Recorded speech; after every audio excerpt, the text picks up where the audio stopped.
Vous avez du mal à rédiger votre introduction. Vous avez un plan, vous avez toutes les idées en tête, mais ça peine à venir. Vous n'arrivez pas à coucher vos idées sur papier ou sur l'ordinateur. Dans cette vidéo, je vous explique la grande erreur à éviter lorsqu'on rédige l'introduction de sa thèse.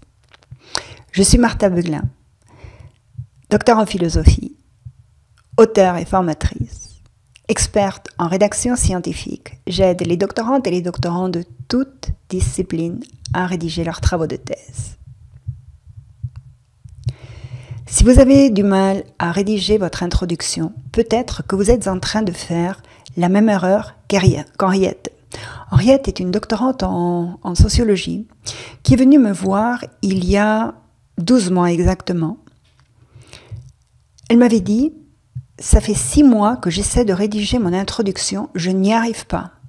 Pourtant, tout est prêt, j'ai mon plan, j'ai plein d'idées, aidez-moi. » Henriette est arrivée avec un gros classeur, plein de notes, plein de citations. Et elle a voulu me le montrer pour que je l'aide à mettre de l'ordre dans tout ça pour qu'elle puisse rédiger, pour qu'elle puisse commencer à rédiger. Mais son classeur ne m'a pas intéressée. Moi, j'avais une question plus intéressante. Je lui ai demandé, est-ce que vous avez déjà rédigé votre thèse? Elle me dit non. Vous n'avez pas encore rédigé votre thèse et vous voulez rédiger l'introduction. Pourquoi? Parce que c'est le début. Ah. Je lui demande, est-ce que vous avez rédigé des dissertations en français au lycée? Oui, bien sûr.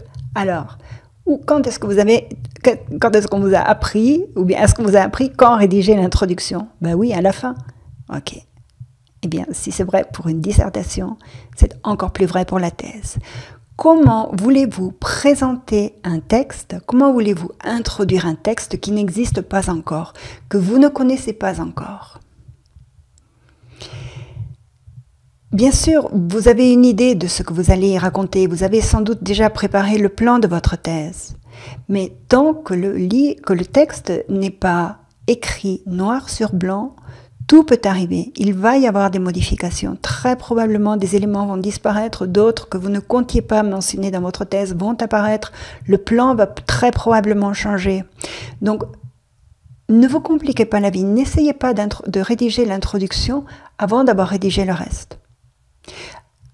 En revanche, si vous rédigez le corps de votre thèse et puis ensuite la conclusion, eh bien vous allez voir que rédiger l'introduction sera chose aisée. D'ailleurs, c'est ce qu'a constaté Henriette. Elle a rédigé sa thèse en 10 mois et puis son introduction, elle a mis 15 jours à la rédiger.